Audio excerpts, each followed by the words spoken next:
الله أكبر الله أكبر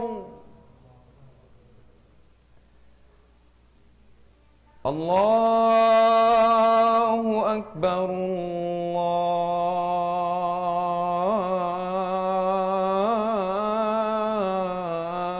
الله أكبر. أشهد أن لا إله إلا الله.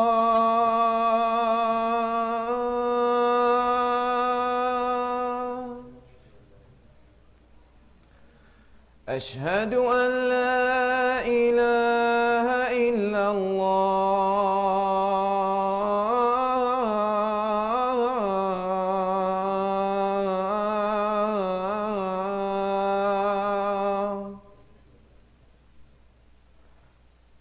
أشهد أن محمدًا رسول الله.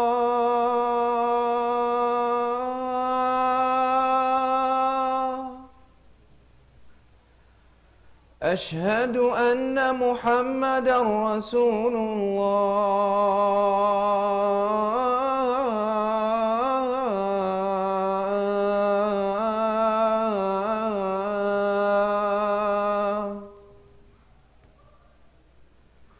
حي على الصلاة.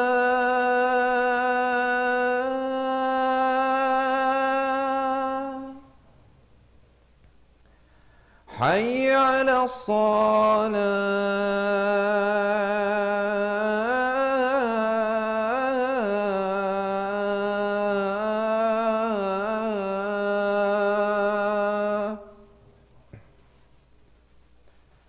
حي على الفلاح.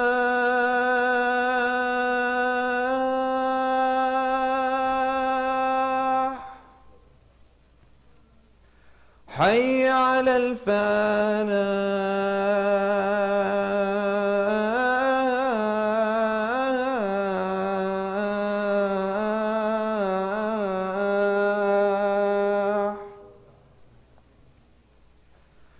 الله أكبر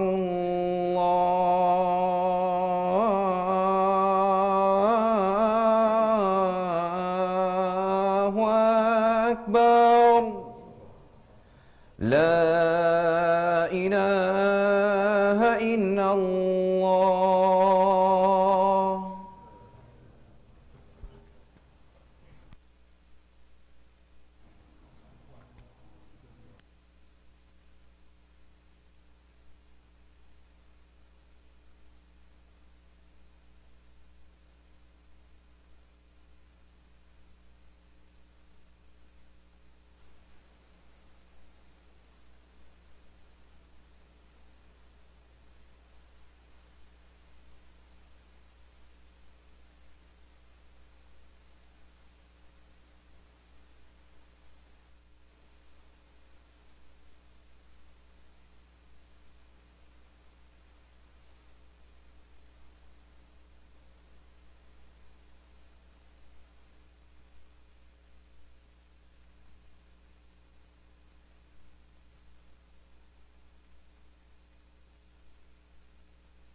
Assalamu alaikum wa rahmatullahi wa barakatuh.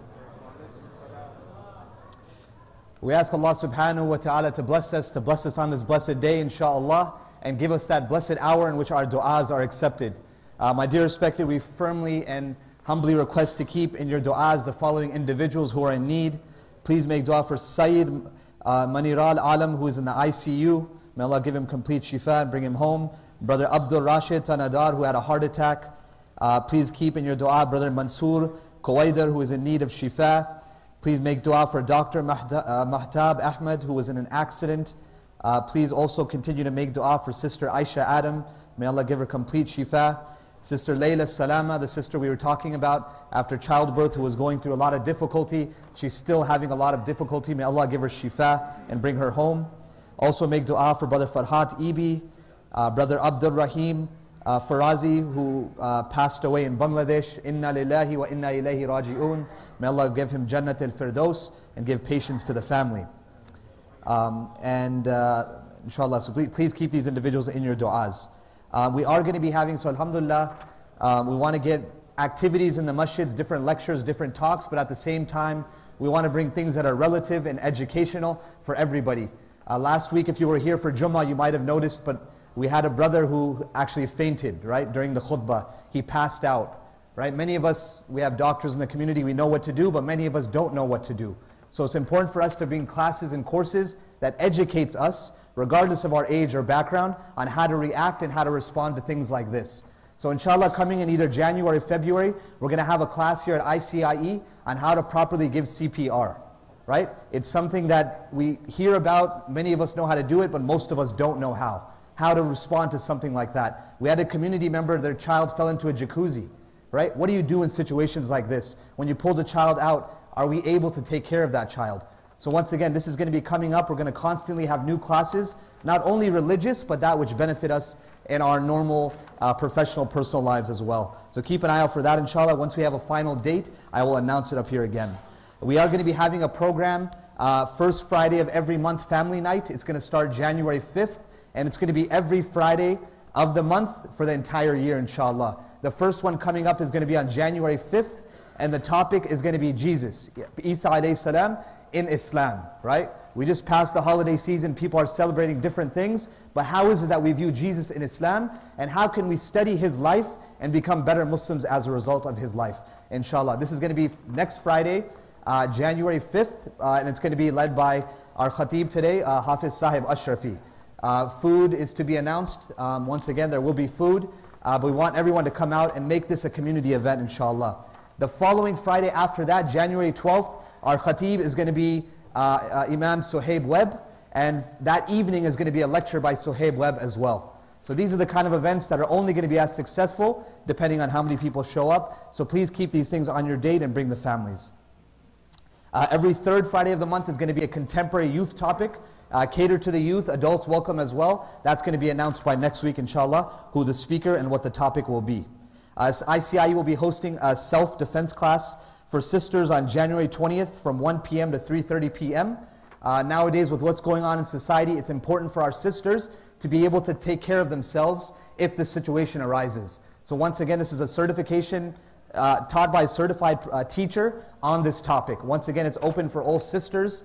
This class usually costs anywhere from $80 to $150 per session. Here only at ICIE, it's only going to be $20 for a 2-hour session led by a professional instructor. So if you're interested in this class, stop by the office and we'll get you set up with that. 2 Quran classes for sisters coming in the beginning of the year. Stop by the office if you want more information. ICIE New Muslim Support Group. If you know a new Muslim who wants a guidance group or just people to talk to, let us know. We'll get them incorporated. Or if you have some extra time and you're willing to serve as a form of guidance for these individuals, please stop by the office. We can help you get involved with that. Ansar Academy after school program, ages 6 to 12. They meet every Monday and Wednesday from 4 to 6 p.m. More information on Ansar Academy website. Donate generously, inshallah, to the Dollar a Day campaign. And anytime somebody asks money for the masjid, please open your hearts, open your wallets, and do the best that you can do. Now we are stalling for our khatib to arise, inshallah. He'll be here momentarily. But yes, just go ahead and inshallah just quietly make dua for those who are unable to pray in the comfort that we have, and make dua for the Muslims all across the ummah, inshallah. Jazakumullah khairan.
And just as our khatib makes his way up, just one last announcement. We had a brother, Muhammad Asim Quraishi. He passed away in Pakistan. May Allah subhanahu wa ta'ala grant him Jannat al-Firdaus and give ease to the family. Please keep him in your du'as as well. Without further ado, Mr. Hafiz Sahib Ashrafi.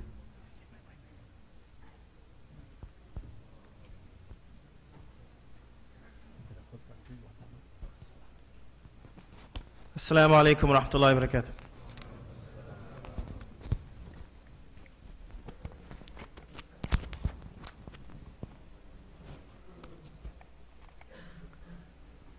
Allahu Akbar, Allahu Akbar.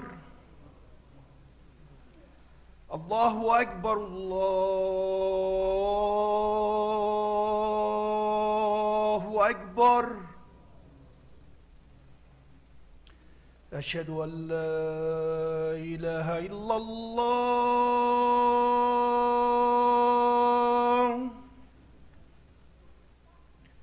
أشهد أن لا إله إلا الله.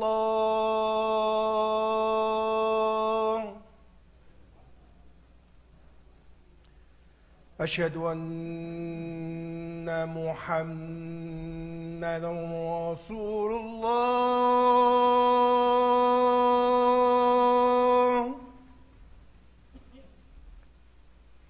أشهد أن محمدًا رسول الله.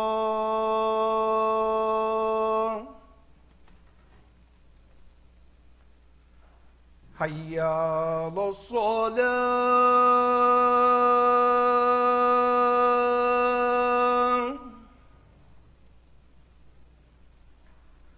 حي على الصلاة.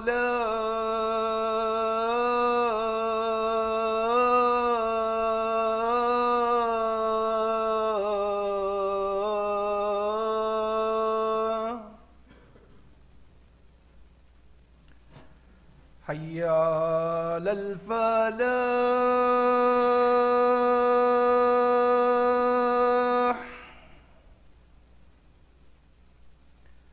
حي على الفلاح.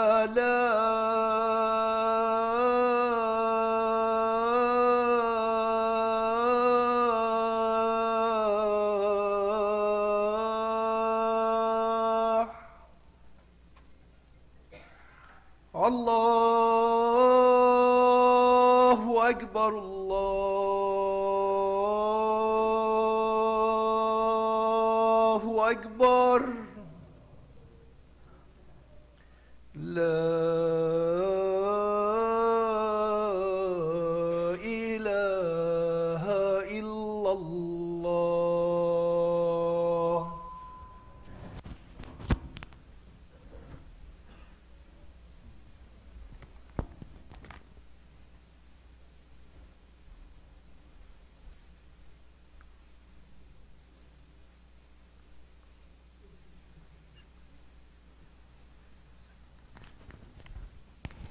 إن الحمد لله نحمده ونستعينه ونستغفره ونعوذ بالله من شرور أنفسنا ومن سيئات أعمالنا. من يهده الله فلا مضل له ومن يضلله فلا هادي له. وأشهد أن لا إله إلا الله وحده لا شريك له. وأشهد أن محمدًا عبده ورسوله. قال الله عز وجل في كتابه الكريم بعد أعوذ بالله من الشيطان الرجيم: يا أيها الذين آمنوا اتقوا الله حق تقاته ولا تموتن إلا وأنتم مسلمون. وقال في مقام آخر: يا أيها الناس اتقوا ربكم الذي خلقكم من نفس واحدة وخلق منها زوجها وبث منهما رجالا كثيرا ونساء واتقوا الله الذي تساءلون به والأرحام إن الله كان عليكم رقيبا. وقال في مقام آخر: يا أيها الذين آمنوا اتقوا الله وقولوا قولا سديدا يصلح لكم أعمالكم ويغفر لكم ذنوبكم ومن يطع الله ورسوله فقد فاز فوزا عظيما. أما بعد، فإن أصدق الحديث كتاب الله وخير الهدي هدي محمد صلى الله عليه وسلم وشر الأمور محدثاتها وكل محدثة بدعة وكل بدعة ضلالة وكل ضلالة في النار. My brothers and sisters in Islam, for the Jummah khutbah today, I actually wanted to just talk about a few verses from Surah Al-Ma'arij. Allah subhanahu wa ta'ala mentions a few things in Surah Al-Ma'arij regarding a small scene from the Day of Judgment, and also right after that He describes the nature of man, of the human being. But prior to that, I want to mention that Allah subhanahu wa ta'ala did not make us like machines. We aren't robots that just simply you turn on and turn off and only act a certain way when a button is pressed. But rather, we were created with many intricate systems, such as our mind, our hearing, our sight. They all work, very intricately, and they all have a system of their own. And the human being was designed in this very fascinating way. And Allah subhanahu wa ta'ala, He mentions this in the Quran. Sometimes He talks about our physical creation, but other times He talks about these other intricate systems that He created, such as our thoughts, what our hearts go through, the feelings that we have, the reactions that we have. And He subhanahu wa ta'ala mentions, and I'm going to get to this, but prior to that, I'm going to describe the scene on the Day of Judgment, which Allah subhanahu wa ta'ala starts off with and then transitions into the subject. Allah subhanahu wa ta'ala mentions that يَوَدُّ الْمُجْرِمُ لَوْ يَفْتَدِي مِنْ عَذَابِ يَوْمِئِذٍ بِبَنِيهِ. That on the Day of Judgment, the mujrim, the criminal, will wish that he could ransom himself, save himself from the fire of Jahannam with even his own wife, his own brother, his own family, those that used to guard him and protect him this whole life, that were his companions. He's going to wish and even desire that they be traded and they be sent to the hellfire so that he could be saved. All that took place in this life will all of a sudden be gone in the matter of seconds for that person. And then Allah subhanahu wa ta'ala mentions that even some will say, وَمَنْ فِي الْأَرْضِ جَمِيعًا. That, you know what, go ahead and send all of mankind to the hellfire, but just save me. Just save me. وَمَنْ فِي الْأَرْضِ جَمِيعًا ثُمَّ يُنْجِي. But just save me. The hell with all people, it's all about me. And this will be the reaction of some people on that day. And Allah subhanahu wa ta'ala is talking about and transitioning into the quality of the human being, and that is that they are very reactionary. And we react to things in certain ways. And of course, on this Day of Judgment, this particular individual, the mujrim, the criminal, will have a very severe reaction. And Allah subhanahu wa ta'ala mentions this reactionary state that we were created in just the following few verses. Right after describing that scene on the Day of Judgment, Allah subhanahu wa ta'ala mentions what? إِنَّ الْإِنسَانَ خُلِقَ هَلُوعًا. Verily, man, or the human being, was created in a reactionary state. They react immediately to things that befall them, whether they're physical or emotional. When it comes to physical things, if you were pricked by a thorn or a needle, immediately you're going to react. You're going to have a reaction. The same way, when we get into certain situations, we react emotionally as well. And the scholars go into much detail regarding this verse, describing the nature of man. And there's one scholar by the name of Ibn Ashur, and he mentions that man has been created in a way that he is very reactionary to any good or bad that comes to him. If something bad happens, he will respond in a way such as I mentioned, if you're pricked by a thorn, you may scream, you may shout. But the same way, if something good happens to you, sometimes we overreact with joy, or we may react in a way that's not appropriate. So no matter what, the human being becomes very, very reactionary. So the scholar goes on to mention that if the human being does not train himself to control these reactions, then he'll end up like this person that Allah subhanahu wa ta'ala mentions. And remember that this is a state that we were created in. The scholar also points out that Allah subhanahu wa ta'ala uses the word khuliqa. Innal insana khuliqa halu'a. Insan was created in this state, meaning it's your natural state to be reactionary. Like, if you're in a gathering and someone says something offensive, says something absurd to you, immediately you may have a response and you may tell the person to shut up, Or at the very least, you may just make a face, may have a frown on your face and get upset. Some people may threaten and say, you know what, yeah, you can say what you want, but I'll get back to you online. Or they'll make this type of reaction. People react in different ways, but they tend to react, and many times they overreact. So this person will respond, because they weren't trained to control themselves with sabr. And I want to mention regarding this point that Allah subhanahu wa ta'ala, regarding our physical bodies that He created, they were also created to be reactionary, like I mentioned, but if they are put through training, then they can withstand many tribulations and many difficult tests. And the example, an easy example you can use is the example of a martial arts expert or a boxer. They train in the gym every day, but they're able to take hits that would normally knock a person out, right? You can't go to the gym one day and come out and expect to take a blow in the belly. No, you'll get knocked out. You'll get knocked out. You haven't trained yourself. So similarly, when we train our emotions with sabr, with the sunnah of the Prophet ﷺ and how to react to things, we also become strong emotionally as well. It's just like a child. Does a child come into this world with sabr? Absolutely not. The parents are nodding their heads like, no way, are you kidding me?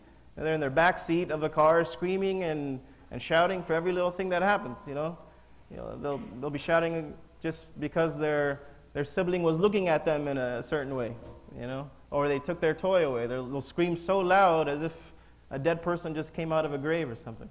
I mean, they'll make your ears bleed almost the way they react.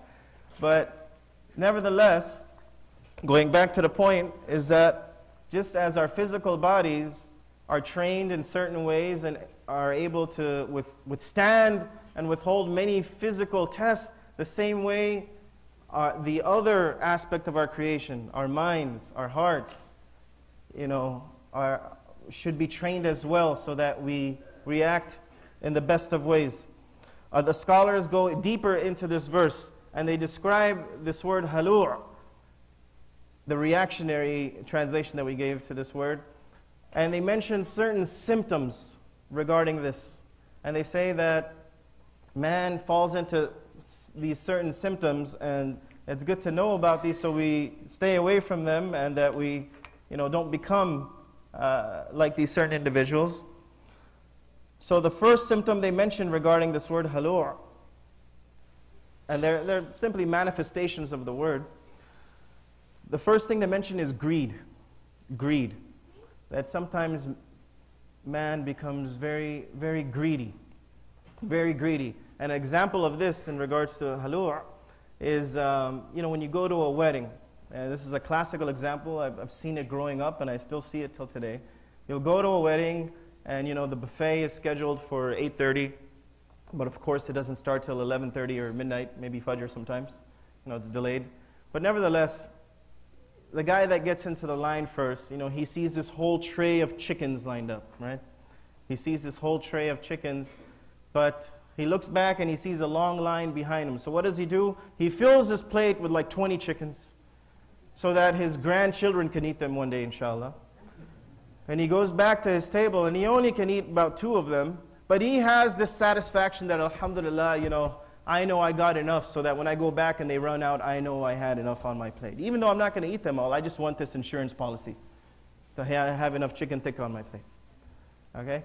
The same way, our children do the same thing. And remember, children, they grow up in the state of being very reactionary, not having patience. and having greed specifically regarding this symptom. You know, they may have a house full of toys. Unfortunately, some of us spoil our kids with so many toys. Our houses are like Toys R Us. You can't walk across a room without stepping on a toy. And most of these toys, they're probably not even playing with. Maybe some of them are collecting dust. They've never been used for months, maybe years. But you know what? When some random kid comes to the house and he wants to play with that toy that was sitting for the longest time, the kid's going to say, "Hey, that's mine. Give me that back." And they'll start playing with it for a second, and as soon as that kid's leave, I don't want this anymore. The greed. You know, we were created with this, but we have to work on it. So that when we grow up, we don't keep these same qualities within ourselves. The next quality, or symptom, I should say, the scholars mentioned regarding this word halu' is irritability, dajr. That people become too irritable sometimes. And this is a message especially for our youth. I mean, they get irritated by anything. I mean, sometimes it's your own family member just saying salam to you. Assalamu alaikum. Oh, it's you again. Get out. They don't want to see him. They don't even want to see him. In fact, you get that sometimes. People will come up to you and say, "You know what? I don't want to come here because I don't like his face.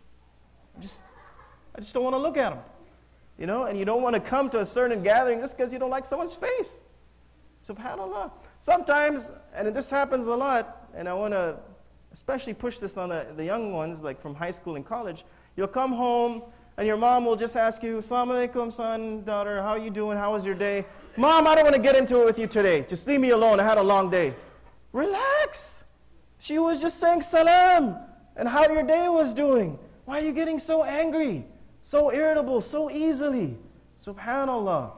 So this is one thing we really have to be careful about, is getting irritable for no reason sometimes.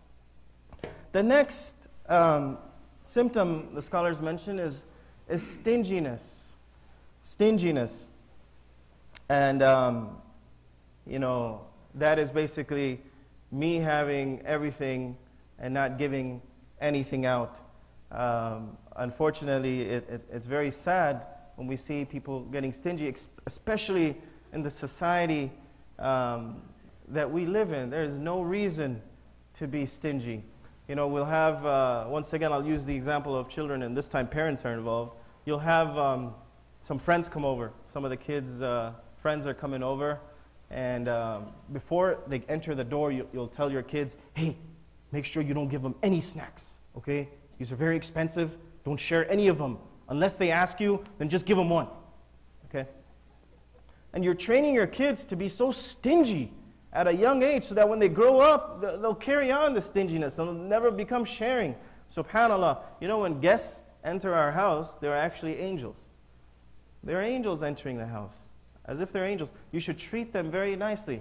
So rather than tell your kids, "Hey, don't give your friends cookies or whatever you have in your pantry, granola bars, whatever it may be," rather you should tell them, "No, share it with your friends. Let them eat till they're full. That's okay. Be the generous one. Don't be stingy." And don't teach that to your children, especially at a young age. The next symptom the scholars mention is hunger. This, not just regular hunger, but this extreme hunger. Meaning you are hungry for anything and everything, no matter what. Whether it be money or food, whatever it may be.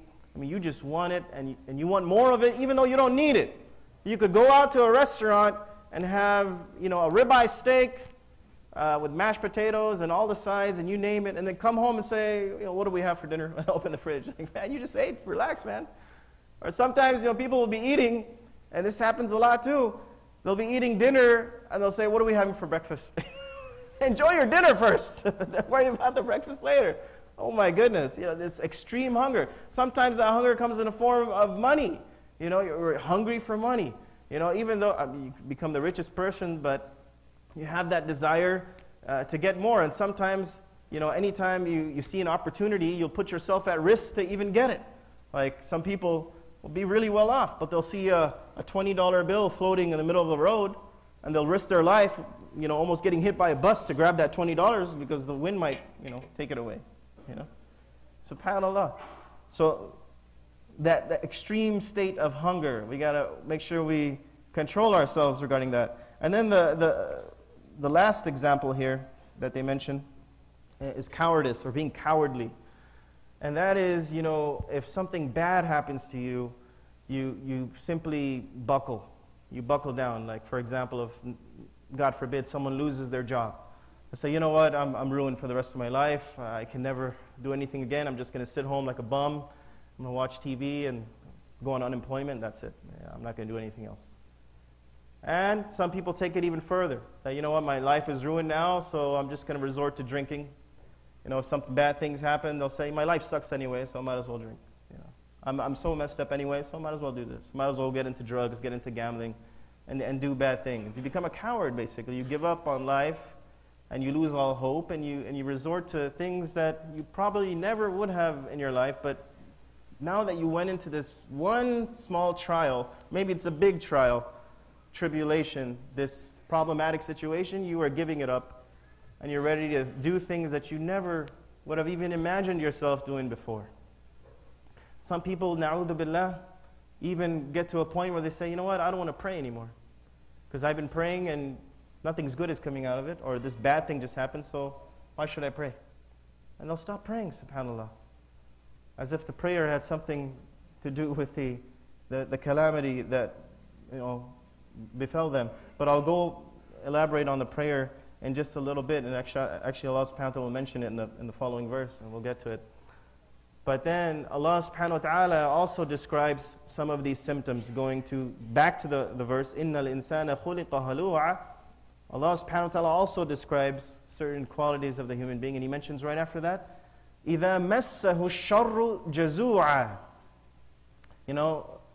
Just like I mentioned earlier, when something bad happens, they buckle.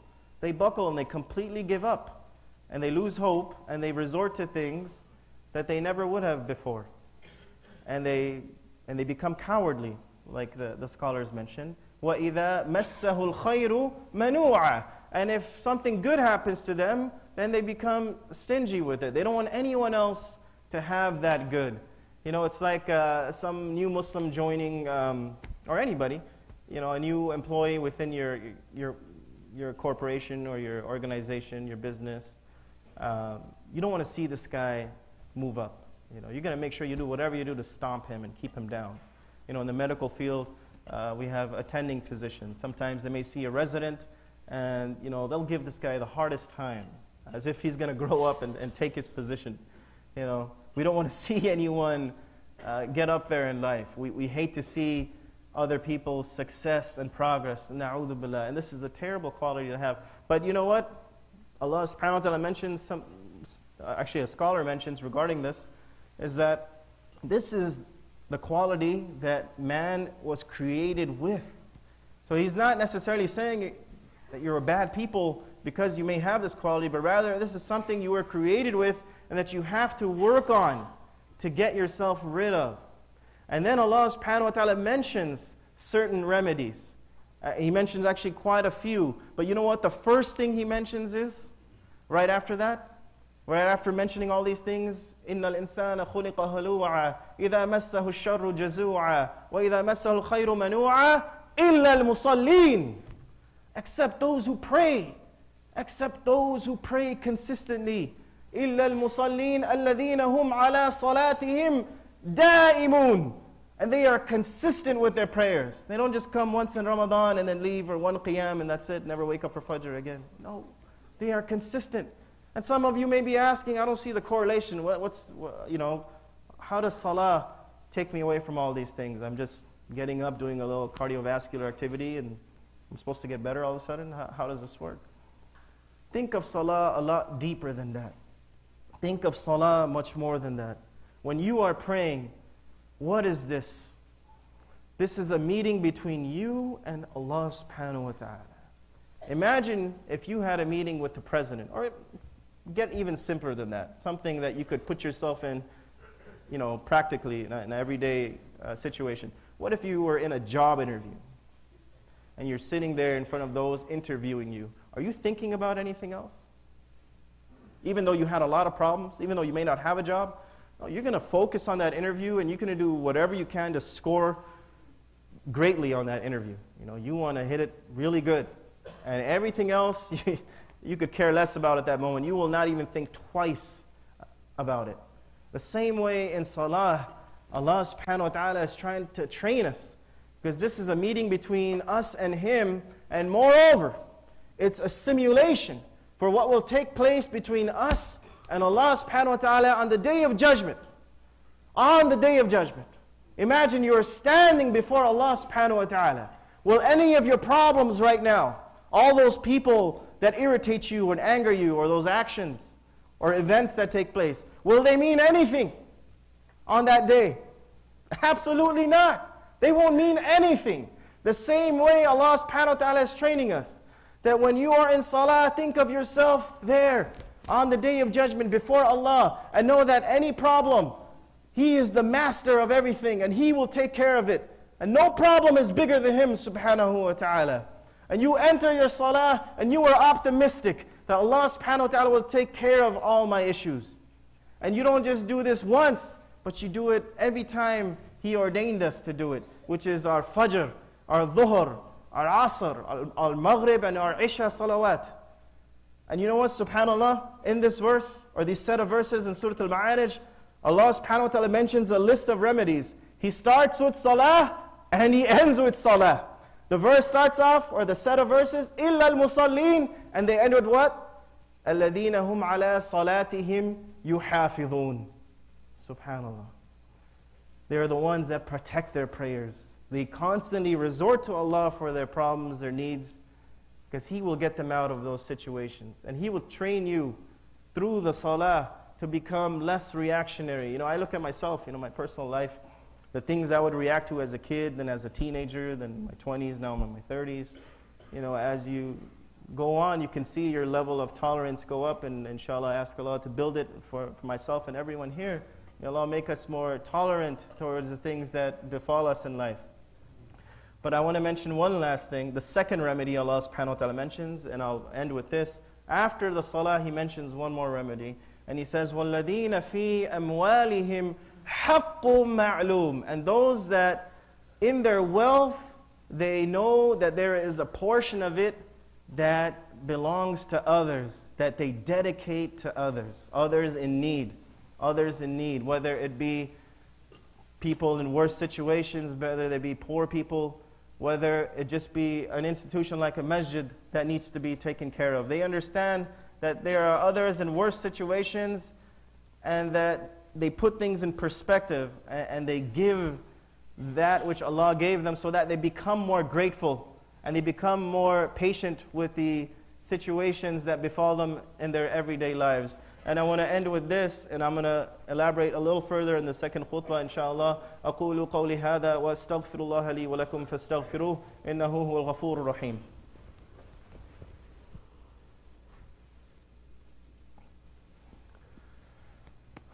Alhamdulillah wa salatu wa salam ala Rasulillah. We mentioned that man was created very reactionary, in a reactionary state. But then Allah subhanahu wa ta'ala mentioned certain remedies.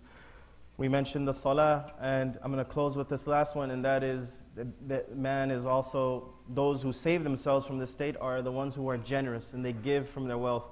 And on this note, I want to mention, my brothers and sisters, I was here with you this last Ramadan, and the last estimate I got, including pledges and money raised, was 170,000, alhamdulillah. But check it out. You know how much of that actually came through? Of that 170 that we all raised? Only 90,000. So the masjid's hurting right now, and right now we don't even have enough coming in to take care of what's going out. We have more expenses than what's coming in. I hate to do fundraisers, but sometimes you have to do it, and especially for the masjid, especially a masjid like this where the expenses are so low. A masjid like this, the size of this masjid, should have expenses out the roof. We don't even have an imam. We humbly have 2 employees that are here almost daily, cleaning the masjid, taking care of administrative needs. And there's so many things the masjid offers this community for free, subhanAllah. Look at all the programs we had in the last few months. We had that community dinner, almost 200 people. MashaAllah, food was provided to the community free of charge. We had kids events in October. We have a class every Wednesday here by Sheikh Ahmed Al-Kurdi. I started teaching classes for the children in the evenings. We have the Ansar Academy here. We have so many things. But we have to support this masjid. And it's really irregular for us to ask you all, especially outside of Ramadan. Usually Ramadan takes care of the expenses, but we had a lot of people make pledges and they were not able to meet those pledges or take care of them. Some of them, subhanAllah, of course they had, legitimate excuses. Life happens, difficulty happened, they weren't able to do it. So quickly, right after the salah, I want to ask everyone if they can just sit for just 2 minutes and we'll raise a few bucks so that the masjid can run, inshallah, and continue its activities. We have some great activities scheduled for this coming year, 2018. We want to make it a very active community, inshallah. We want you all to come and enjoy and take blessings of being part of the masjid. In fact, just in 2 weeks, we have Sheikh Suhaib Webb coming here for Jummah Khutbah, and then also having a Friday night lecture. We also have another Friday night lecture next Friday. More and more to come, inshallah. We have a whole committee working on events to send you guys, inshallah, every single week. So just after the salah, if you can give me 2 minutes, we'll raise a small amount so that we can keep our masjid and our programs running, inshallah. جزاكم الله خيرا إن الله وملائكته يصلون على النبي يا أيها الذين آمنوا صلوا عليه وسلموا تسليما اللهم صل على محمد وعلى آل محمد كما صليت على إبراهيم وعلى آل إبراهيم إنك حميد مجيد اللهم بارك على محمد وعلى آل محمد كما باركت على إبراهيم وعلى آل إبراهيم إنك حميد مجيد اللهم اجعلنا من المصلين الذين هم على صلاتهم دائمون والذين في أموالهم حق معلوم للسائل والمحروم والذين يصدقون بيوم الدين والذين هم من عذاب ربهم مشفقون اللهم يا حي يا قيوم ربنا آتنا في الدنيا في الحسنة وفي الآخرة حسنة وقنا عذاب النار وأدخلنا الجنة الفردوس مع الأبرار يا عزيز يا غفار اللهم انصر إخواننا في كل مكان اللهم انصر الإسلام وأهله في كل مكان واجمع كلمة المسلمين على الحق يا رب العالمين ردنا إلى دينك مردا جميلا وإلى سنة نبيك مردا جميلا برحمتك يا أرحم الراحمين وصل اللهم على نبينا وحبيبنا محمد وعلى آله وصحبه وتابعين قم الصلاة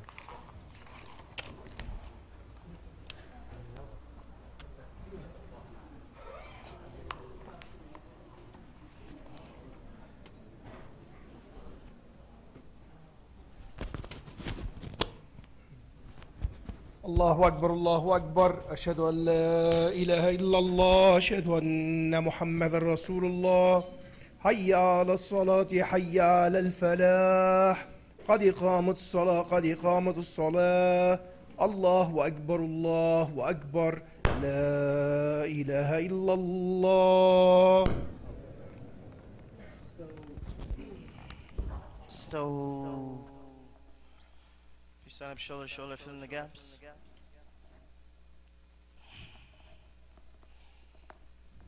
Shoulder to shoulder, fill in the gaps. Please put your cell phones on silent or airplane mode. Allahu Akbar.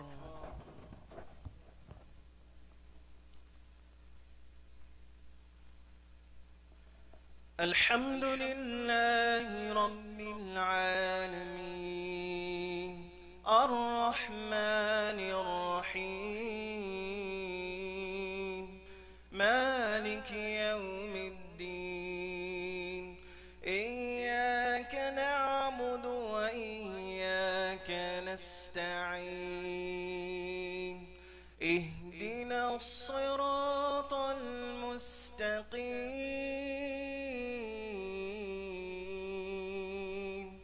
صراط الذين أنعمت عليهم غير المغضوب عليهم ولا الضالين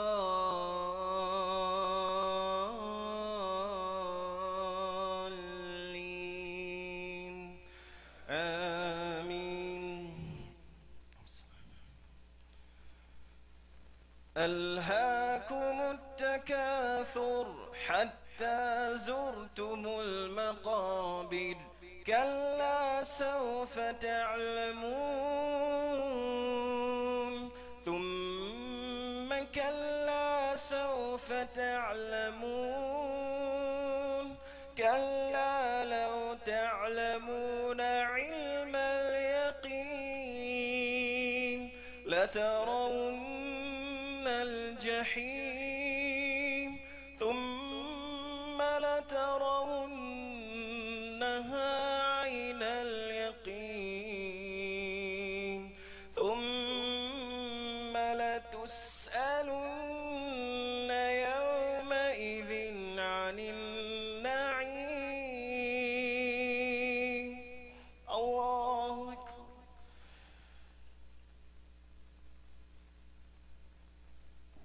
سمع الله لمن حمده. الله أكبر. الله أكبر. الله أكبر.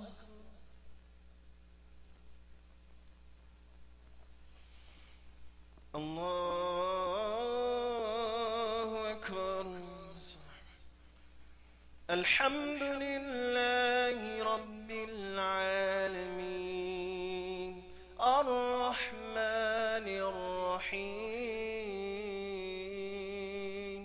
مالك يوم الدين إياك نعبد وإياك نستعين اهدنا الصراط المستقيم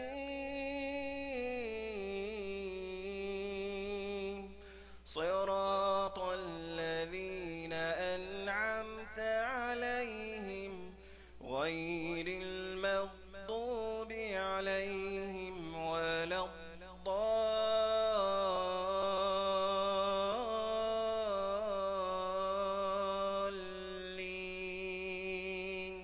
آمين.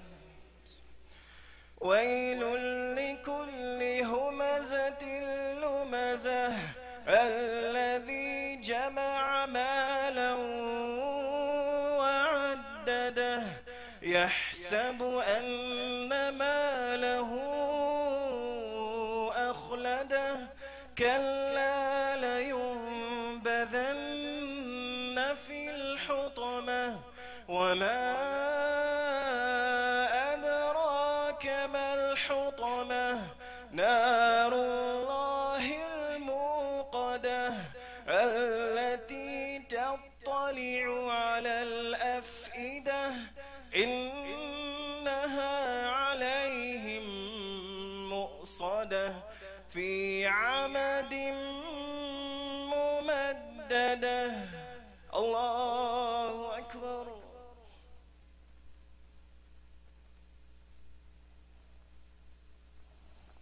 سمع الله لمن حمده.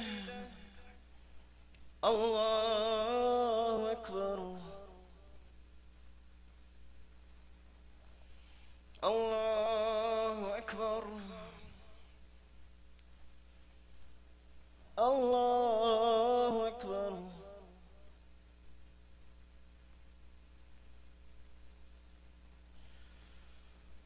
الله أكبر. التحيات لله والصلوات الطيبات. أشهد أن لا إله إلا الله.